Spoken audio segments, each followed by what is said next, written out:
Hey guys, what's up? This is Alex Vincent, mostly known as my role as Andy Barkley from the Child's Play films, and I am on the movie raid.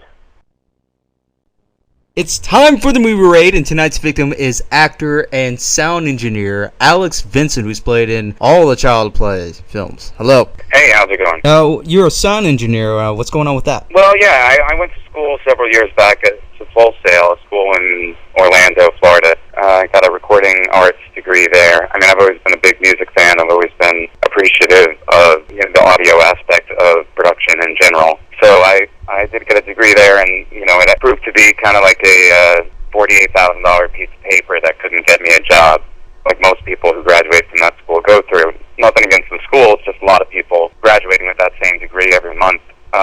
So it kind of sat on a shelf for a few years, but I recently opened up a recording studio in Clearwater, Florida, started something on my own, got some of the newest stuff out there and some great microphones, and it's a really beautiful space, and I opened up a production company mostly focusing on audio, professional audio for music and film, but I can also do some video editing, photography and such, kind of an overall production studio.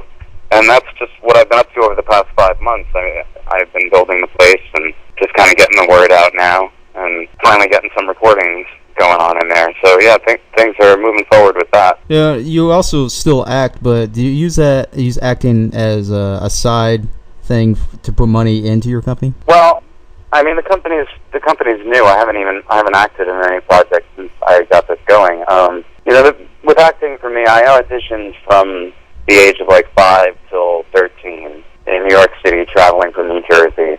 After school, I would go in the car and be driven into New York City for an audition. And if I wasn't in school, I was memorizing lines and rehearsing for auditions. And that was most of my childhood. So by the time I was 13, I just kind of got sick of doing that. It wasn't as fun as it was when I started. It wasn't as fun for me. It wasn't as fun for my mother, who was driving me and sitting in traffic going into New York City 3 times a week, 4 times a week. So I just stopped. I just stopped auditioning.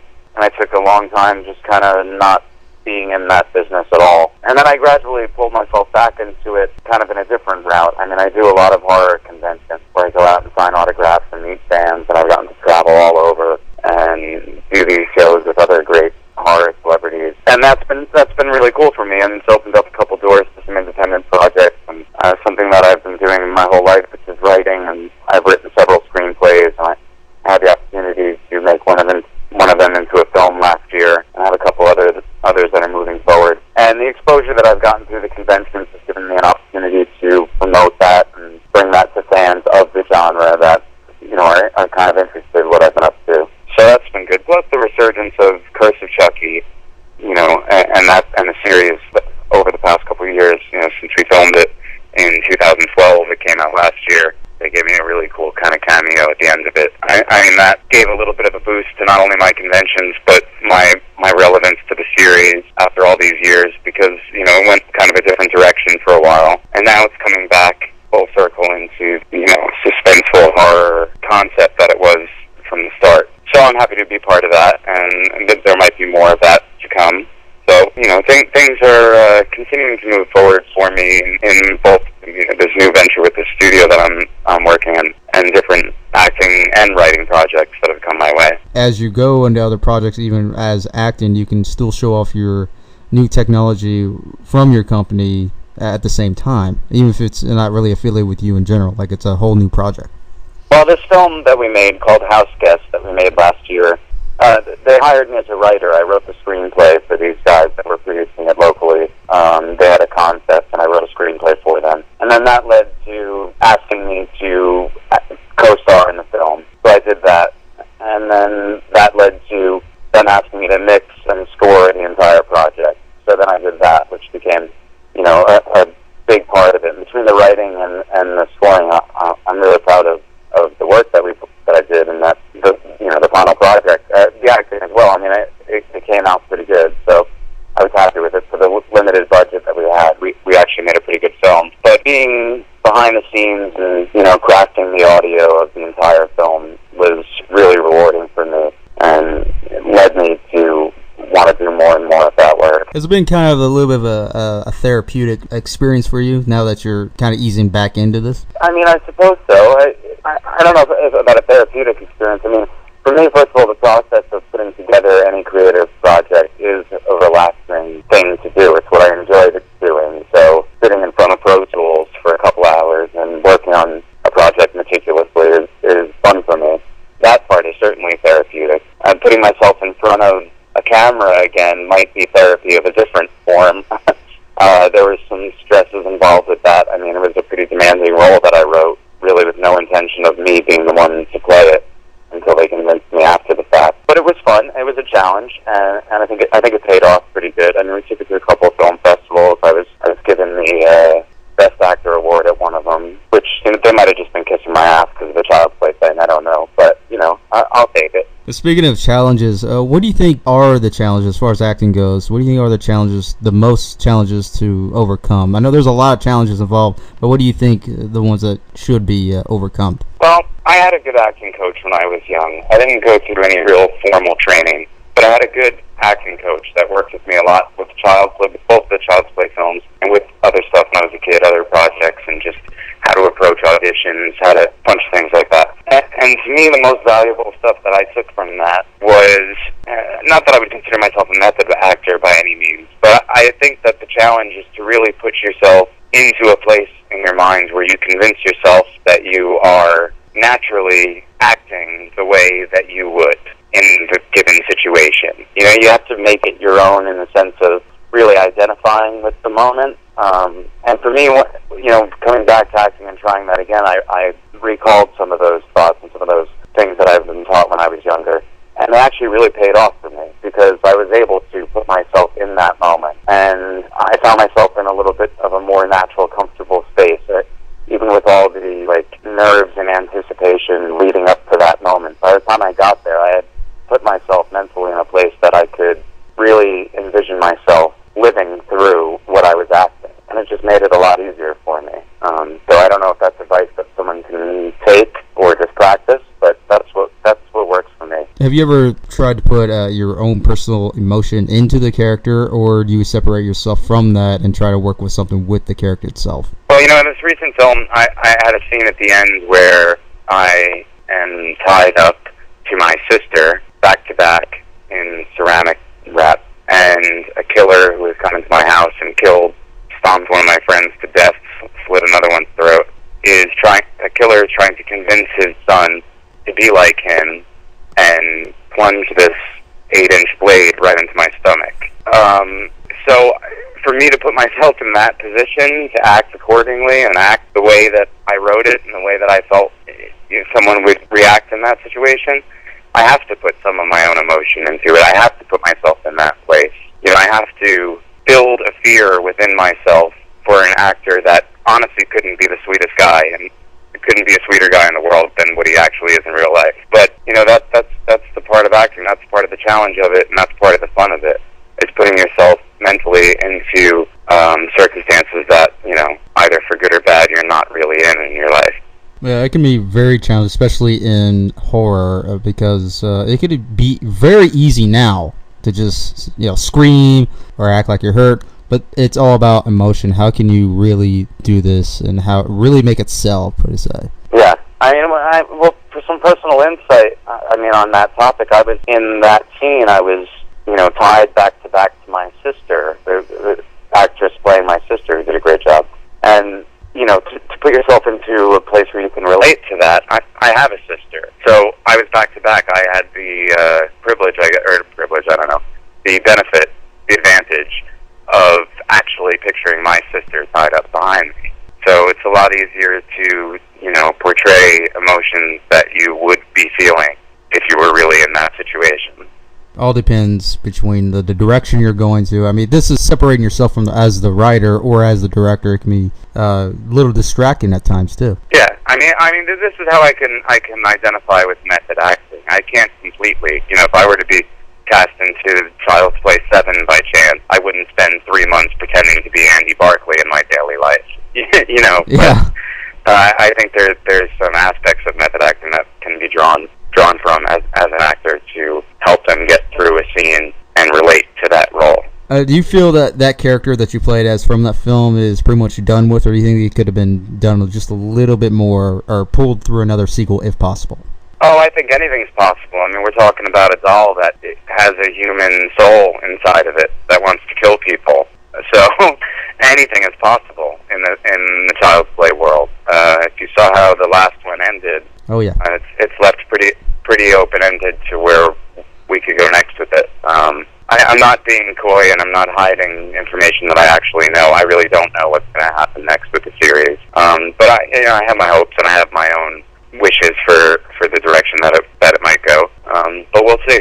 Yeah, franchises like that can either blow up in your face or just actually become even better than they ever were. Because, back in the old days, horror films like that had some negativity, and at the time there was like a fresh look because if let's say in your case, someone wants to kill a child, that's like the big no-no, even for horror at the time. Yeah. And they get protesters, but now it's like it's a more dramatic thing, and it gets the audience pumped up. And it's like, oh my God, is he going to escape from it? That's what you want right there. Well, one thing that I like to say about my role as Andy in a Child's Play film, in the Child's Play films in the 80s, especially the original two, I was one of the last sympathetic child actors in a horror film. Nowadays, usually the kid is suspect. The kid is creepy. We're unsure of his guilt the entire time. Sometimes the kid is ultimately all along. But they usually go for the creep factor on child actors in horror films now. And I don't think you really care as much. I can say confidently that I don't think many people watch Child's Play and rooted for Andy to die, Yeah. But nowadays, the shock factor of killing the kid in the first scene is almost what people are accustomed to. So things have dramatically changed, but at the same time have dramatically decreased as far as thrills go. It's just getting it out there and trying to just make cash off of it and have all these sex scenes in there. Well, the sex scene thing has been going on forever, but they've got to make it like softcore porn rather than a horror. yeah. And it just drives you away from the story itself. And we're going back to as far as the killing a kid or bending the rules, so to speak. They finally kind of broke the barrier now, even though it could be banned in 100 countries. Yeah, you can't argue the fact that shock sells. It does, but I think the stuff that has longevity, I mean, the Child's Play concept has been in people's minds for 26 years now, and I think some of these shock horror films might stay with people for a little bit, but it's not really relatable. I think that the reason why people could relate to Child's Play, despite the fact that it's an impossible situation. I mean, it's supernatural in the sense that it just couldn't happen. But the reason why people could still relate to it is because it's a fear that they had before they even heard of this film. Everybody has laid in bed at night and seen a doll in their house and pictured, maybe this thing is alive and staring at me. I mean, people have that, I don't want to say fear, but they have that thought in their heads naturally. So when you get a story or a concept that taps into something that people have already thought, it's way more relatable. It's like a comedian telling a joke that you've already thought of. Of course, you're going to relate, and you're going to laugh, and you're going to remember it for your entire life.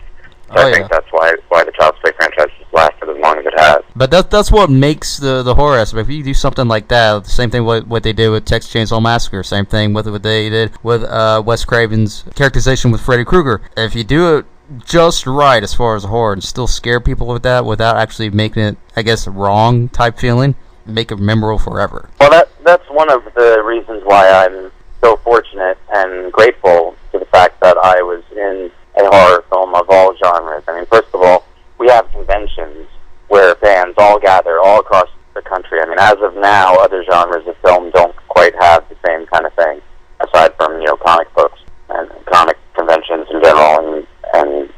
But these horror conventions, I mean, the reason why these films create such an intense following is because fear is a reaction that sticks with you. I mean, it's a visceral reaction.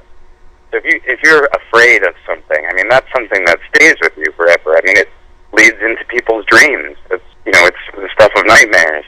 It's things that stay with you. And luckily, I was involved in something that gave people a lot of fears. Even though, people still to this day say, well, why didn't you just kick the doll across the room? It's only 2.5 feet tall. You were still scared when you saw it. I don't care what you got to say. Yeah. So Yeah, I mean, that's a huge factor of my acting career that I'm grateful for, that of all the films that I could have been in that were popular, it was a horror film, because the fans are great, and they're so supportive, and they continue to be. And, the circle of horror movie celebrities or whatever, actors in horror films that do conventions all over, we're like somewhat of a dysfunctional family of friends that get together in different states and different cities and different countries even, and get to meet fans together. And it's really an interesting community of people that are really grateful for the Child's Play franchise as well as the entire genre of horror. And I'm really lucky to be a part of it. Well, anyways, my stuff that I could promote for what I got going on. I mean, I have this recording studio that I just opened up in Clearwater. It's a beautiful space. The website is, the name of the company is AV Productions, my initials, and audio video, but AV Productions. And the website's avproductionsonline.com, and you can go and get all info on that. And then I also have my own website, which is Alex Vincent Online, that has all my convention appearances, chucking merchandise that I could sign, and all kinds of cool stuff. Some of my writing, some of my audio mixes and stuff on SoundCloud, and all kinds of cool stuff. Do you think the creativity has either lacked of creativity or narrowed creativity even in horror genre or the industry itself? Do I think that creativity has narrowed? I don't know. I mean, the further advanced we get as a people, the more thoughts will become repetitious. And that doesn't mean that that's a bad thing.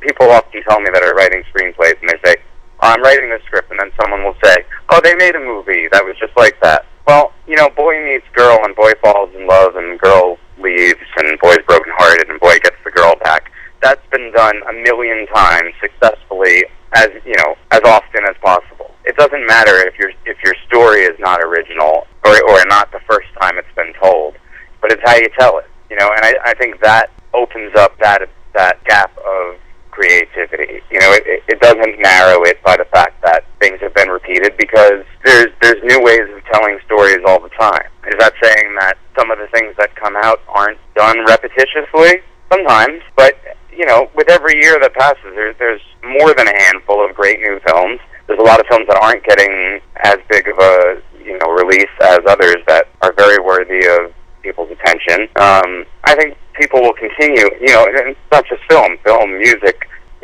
poetry is a bit of a dying art, but it's something that I've published several poetry books, and the people that are in that community are still pushing out great new content. I mean, I think creativity is limitless, so I don't think that it's narrowed down necessarily. I think actually the fact that technology has improved to the fact where more and more people can put their creative ideas in, a digital format that it can be released socially online and social media to millions of people instantly. I mean, creativity has more opportunity than it ever has had before. So, it's just a matter of how it's utilized. You get the good and you get the bad all the time. So I think those with creative ideas should just continue to keep pushing forward, and we'll get more and more good entertainment for everybody. I'm a big fan of creativity in general. I mean, I opened up this production studio because I wanted to work with local people that are putting out something good and something special. I know when a film strikes me, when a note strikes me, and that's always been a good feeling to me. And creative people can relate to that. So I think the only advice I can give you is don't be lazy, keep pushing forward, and if you want your idea to become a reality and you want people to see what you're thinking, you can make it happen. And it's easier now than ever to do that. Just, you got to put the work in, and you got to be diligent, and you got to be busy, and you got to work hard, and you got to execute what it is you want to do, and it can happen. That's actor and sound engineer Alex Vincent.